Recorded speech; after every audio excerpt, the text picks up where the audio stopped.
छठ पूजा व्रत कथा विधि।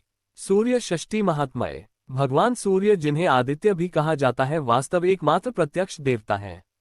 इनकी रोशनी से ही प्रकृति में जीवन चक्र चलता है। इनकी किरणों से ही धरती में प्राण का संचार होता है और फल, फूल, अनाज, अन्न और शुक्र का निर्माण होता है। यही वर्षा का आकर्षण करते हैं और ऋतु चक्र को चलाते हैं। भगवान सूर्य की इस अपार कृपा के लिए श्रद्धापूर्वक समर्पण और पूजा उनके प्रति कृतज्ञता को दर्शाता है। सूर्य षष्ठी या छठ व्रत इन्हीं आदित्य सूर्य भगवान को समर्पित है। इस महापर्व में सूर्य नारायण के साथ देवी षष्ठी की पूजा भी होती है। दोनों ही दृष्टि से इस पर्व की अलग अलग कथा एवं महात्म्य है। सबसे पहले आप षष्ठी देवी की कथा सुनिए। छठ व्रत कथा। एक थे राजा प्रियव्रत, उनकी पत्नी थी मालिनी। राजा रानी निसंतान होने से बहुत दुखी थे। उन्होंने महर्षि कश्यप से पुत्रेष्ठी यज्ञ करवाया। यज्ञ के प्रभाव से मालिनी गर्भवती हुई, परंतु 9 महीने बाद जब उन्होंने बालक को जन्म दिया तो वह मृत पैदा हुआ। प्रियव्रत इससे अत्यंत दुखी हुए और आत्महत्या करने हेतु तत्पर हुए। प्रियव्रत जैसे ही आत्महत्या करने वाले थे, उसी समय एक देवी वहां प्रकट हुई। देवी ने कहा, प्रियव्रत, मैं षष्ठी देवी हूँ।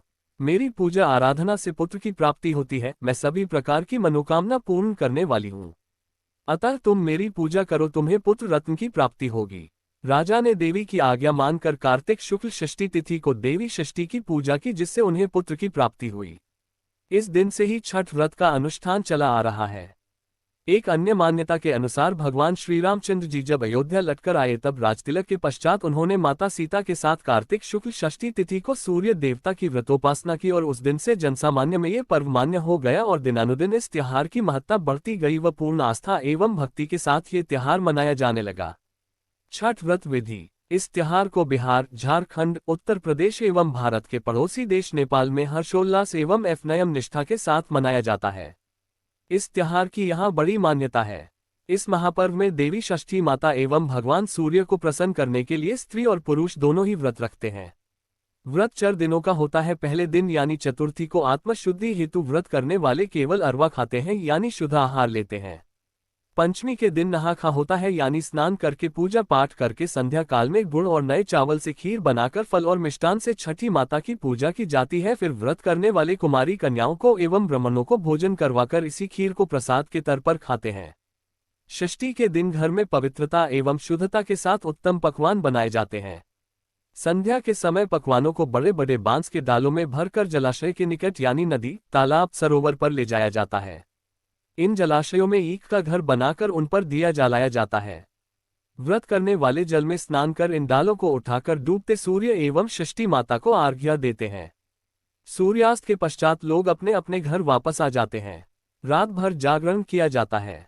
सप्तमी के दिन सुबह ब्रह्म मुहूर्त में पुनः संध्या काल की तरह डालों में पकवान, नारियल, केला, मिठाई भरकर नदी तट पर लोग जमा होते हैं। व्रत करने वाले सुबह के समय उगते सूर्य को अर्घ्य देते हैं। अंकुरित चना हाथ में लेकर षष्ठी व्रत की कथा कही और सुनी जाती है। कथा के बाद प्रसाद वितरण किया जाता है और फिर सभी अपने अपने घर लौटाते हैं।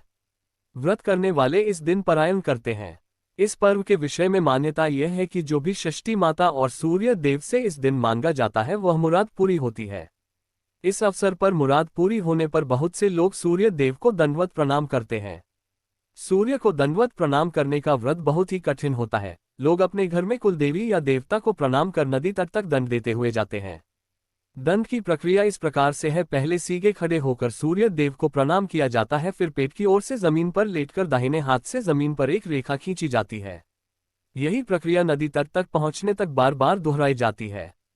इसी प्रकार कहानी और व्रत कथा सुनने के लिए कृपया हमारे चैनल को सब्सक्राइब करें, वीडियो लाइक करें और चैनल को शेयर करें। धन्यवाद।